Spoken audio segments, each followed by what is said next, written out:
ಈ ವಿಡಿಯೋನ ಕೊನೆವರೆಗೂ ನೋಡಿ. ಇವತ್ತು ನಮ್ಮಮ್ಮ ಬೆಳಗ್ಗೆನೇ ಕೆಲಸ ಹಚ್ಬಿಟ್ರು. ಕೆಲಸ ಮಾಡ್ಕೊತ ರೀಲ್ ಮಾಡ್ಬೇಕಂತ ಕ್ಯಾಮ್ರಾ ಓಪನ್ ಮಾಡಿದ್ರೆ ನಮ್ಮವನ್ ರಿಯಾಕ್ಷನ್ ನೋಡಿ. ದೇವ್ರು ನಿನ್ಗೆ ಒಳ್ಳೇದು ಮಾಡ್ತದ, ನಿನ್ ಜನ್ಮಕ್ಕೆ ಹೋಗೋ. ಆಮೇಲೆ ಊಟ ತರೋಕಂತಾನೆ ಹೊರಗಡೆ ಹೊರಟ್ವಿ. ಹೋಗ್ತಿದ್ದಾಗೆ ಪಾಂಡುರಂಗ ದೇವರಿಗೆ ಪಾದಯಾತ್ರೆ ಮಾಡ್ತಾ ಇದ್ರು ಅಲ್ಲಿ. ಆಮೇಲೆ ನಾವು ಬಂದಿದ್ದೆ ಲೆಮನ್ ಟೀ ಕುಡಿಯೋಕೆ. ಲೆಮನ್ ಟೀ ಕುಡ್ಕೊಂಡು ಊಟ ಪಾರ್ಸಲ್ ತಗೊಂಡು ಮನೆ ಕಡೆ ಅಂತ ಹೊರಟ್ವಿ. ಆಯ್ತು. ಆಮೇಲೆ ಕೊಟ್ಬಿಟ್ಟು ಆಮೇಲೆ ನಾನು ಮತ್ತೆ ನಮ್ಮ ಪ್ರತಿಭೆಗಳು ಸೇರಿ ನಾವು ಹೋಗಿದ್ದೆ ನಮ್ಮೂರಲ್ಲಿರೋ ಸ್ವಿಮ್ಮಿಂಗ್ ಪೂಲ್ ಕಡೆ. ಇದೇ ನೋಡಿ ನಮ್ಮೂರಲ್ಲಿರೋ ಸ್ವಿಮ್ಮಿಂಗ್ ಪೂಲ್. ಆಮೇಲೆ ಮನೆಗೆ ಬಂದು ರೆಡಿಯಾಗಿ ನಾವು ಹೋಗಿದ್ದೆ ಅಮ್ಮಮ್ಮೇಶ್ವರಿ ಕಲ್ಯಾಣ ಮಂಟಪ. ಯಾಕಂದರೆ ನಮ್ಮ ರಿಲೇಷನ್ ಅವ್ರದ್ದು ಮ್ಯಾರೇಜ್ ಇತ್ತು. ಇಲ್ಲೇ ನಾವು ಬಂದ ತಕ್ಷಣ ಹೋಗಿದ್ದೆ ಊಟಕ್ಕೆ.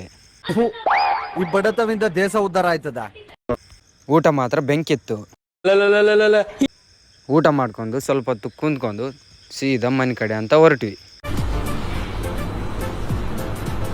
ಅಷ್ಟೇ.